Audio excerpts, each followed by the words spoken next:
Bonjour, bienvenue dans notre cours d'aujourd'hui, les adjectifs possessifs. Vous entendez souvent ce terme adjectif possessif. À votre avis, ça veut dire quoi un adjectif possessif? Et à quoi sert? C'est ce qu'on va voir dans ce cours. Suivez avec moi.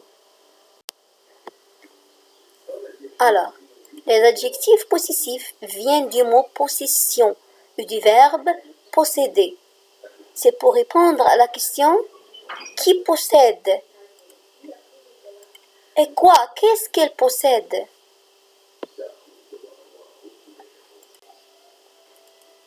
Un adjectif possessif indique à qui appartient une personne, un animal ou quelque chose. Il peut appartenir à moi ou à toi. Il peut appartenir à lui. Il appartient à nous tous. Il appartient à vous ou il appartient à eux. Alors, pour parler de quelque chose qui m'appartient, ça veut dire quelque chose qui appartient à moi, c'est ma propre chose, aussi ma propre personne, aussi mon propre animal, quelque chose. Je dis, mon père. Ce père appartient à moi. Alors, mon, j'utilise l'adjectif possessif mon pour exprimer l'appartenance de quelque chose qui est masculin singulier.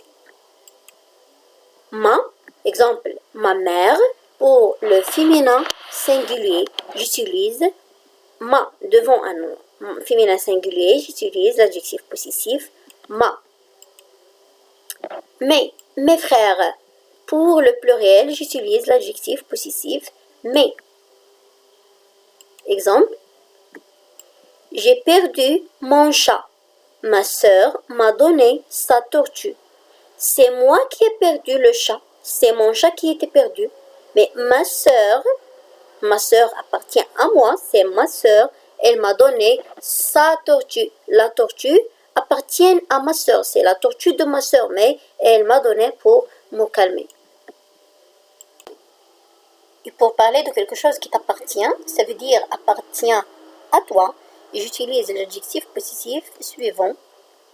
Je dis, c'est ton cartable. Cartable est un mot masculin singulier. Pour cela, j'ai utilisé l'adjectif possessif ton. Alors, je mets ton devant un mot masculin singulier. Ta trousse.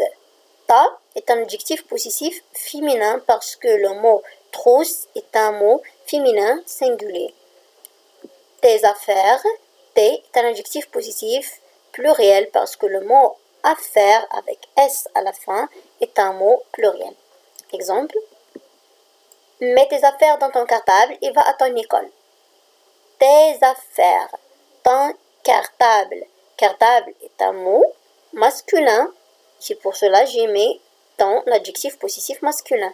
Mais regardez bien le mot école. Le mot école est un nom féminin. On dit une école.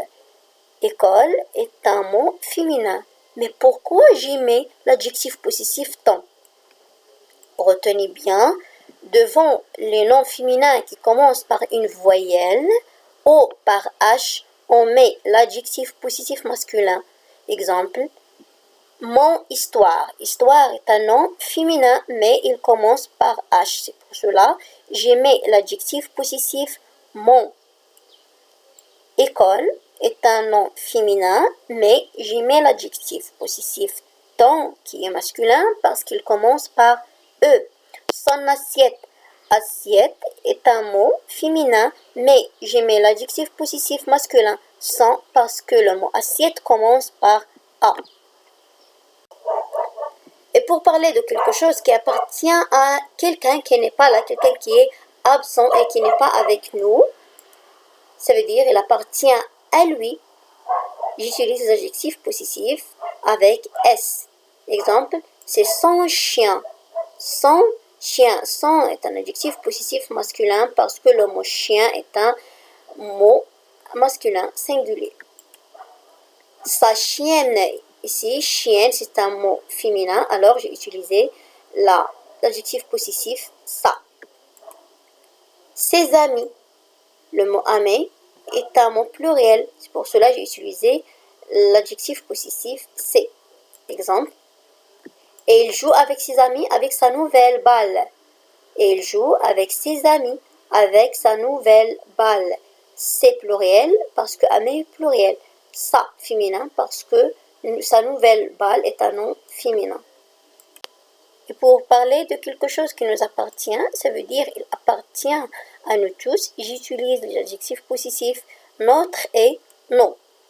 Pour le singulier, j'utilise l'adjectif possessif notre. Exemple, notre maison. Notre va avec les noms singuliers, masculins et féminins. L'essentiel, c'est que le mot soit singulier. Je dis notre maison, notre père, notre école, notre terre, notre monde, ainsi de suite. Pour le pluriel, j'utilise l'adjectif possessif nos. Pour le pluriel, le mot voisin, remarquez que le mot voisin porte un S à la fin. Alors, c'est un mot pluriel, c'est pour cela que j'ai mis l'adjectif possessif nos. Exemple, notre maison est très grande. Nos voisins sont très gentils. De même, pour parler de quelque chose qui vous appartient, ça veut dire appartient à vous, j'utilise les adjectifs possessifs suivants. Votre, exemple, votre école, pour parler de quelque chose singulier. Votre pour le singulier, quel que soit masculin ou féminin. On dit votre école, votre classe, votre père, votre mère, votre frère, ainsi de suite. Et vos pour le pluriel. On dit vos amis, vos voisins, vos frères, vos sœurs, vos affaires, vos cartables, ainsi de suite. J'utilise vos pour le pluriel, quel que soit ce pluriel masculin ou féminin. Exemple, votre école est très loin. Vos amis sont très intelligents. Vos avec amis, parce que amis est pluriel, école est féminin singulier utilisé avec l'adjectif possessif votre. Et pour parler de quelque chose qui leur appartient, ça veut dire il appartient à un groupe de personnes qui ne sont pas là. J'utilise l'adjectif possessif leur et leur avec S. Pour les mots singuliers, je mets devant eux leur sans S. Exemple, leur maîtresse, leur maître, leur école, leur frère, ainsi de suite. L'essentiel, c'est que le mot soit au singulier. Masculin ou féminin, c'est la même chose. Je mets leur. Et pour le pluriel, j'utilise leur avec S. Le mot parent est un mot pluriel pour un S à la fin. C'est pour cela que j'ai mis l'adjectif possessif leur avec S. Alors, leur avec S va avec les mots pluriels et leur sans S va avec les mots singuliers. Exemple, leur maîtresse dit « Faites les exercices à la maison ». Un autre exemple, leurs parents font tout pour qu'ils soient heureux. Alors retenez bien le tableau suivant. Devant un nom masculin singulier, j'utilise les adjectifs possessifs mon, ton, son, notre, votre, leur. Et devant le nom féminin singulier, j'utilise les adjectifs ma, ta, sa, notre, votre et leur. Et pour les mots pluriels, je mets devant les adjectifs possessifs mes, tes, ses, nos, vos, leurs. Merci beaucoup pour votre attention et j'espère que vous avez bien compris. Au revoir avec un autre.